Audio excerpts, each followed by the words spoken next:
హల్లెలూయా హల్లెలూయా. మీ హృదయమును దేనితో నింపుకుంటారో అదే మీలో నుండి బయటకు వస్తుంది. చెప్పండి, అందరూ చెప్పండి. నా హృదయంలో ఏది నింపుకుంటానో అదే బయటకు వస్తుంది. మరోసారి నా హృదయము దేనితో నింపుకుంటానో అదే బయటకు వస్తుంది.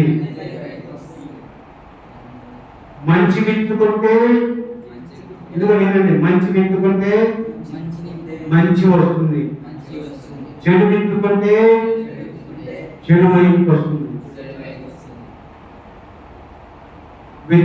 విత్తడం ఎలా? ఎట్లా విత్తాలి? ఎట్లా విత్తేది? హృదయంలో ఎట్లా విత్తాలి? మంచి ఆలోచన. Very good. మంచి మంచి ఆలోచనలు చేస్తే మంచి మీ హృదయంలో నింపుతుంది.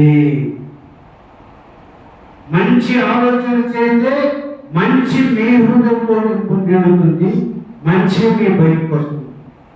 చెడు ఆలోచన చేస్తే చెడే మీ లోపల నిండుతుంది, అదే చెడు క్రియలు మీలో నుండి బయటకు వస్తుంది. కాబట్టి మంచి ఆలోచన చేయండి, మంచి వాటిని ఆలోచన చేయండి. ఇప్పుడు మనం ఆలోచన చేసిన చెడు మీకు ఆలోచన తీసివేయండి. చెడు ఆలోచన మీకు రాకుండా జాగ్రత్త పడండి. చెడు ఒక్క ఆలోచన మీలోనికి రాకుండా చూసుకోండి. చెడు ఆలోచన ఒక్కడు వచ్చినా ఆ ఒక్కటే కలుపునగా అవుతుంది. ఆ ఒక్కొక్కటి ఇక్కడ ఒకటి కలుపునకు వచ్చింది అనుకోండి, ఇక్కడ ఉన్నది తీసివేయాలి. మళ్ళీ ఇక్కడ వచ్చింది అనుకోండి, ఇక్కడ తీసివేయాలి.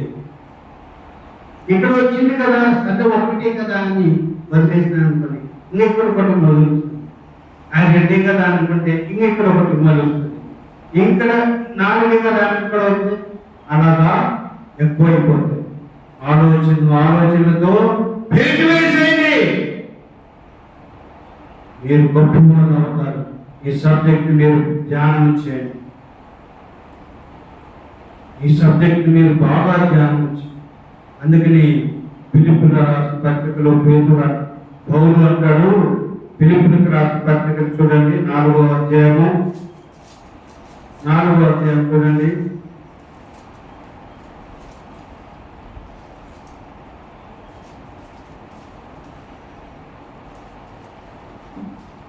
4:8 4:8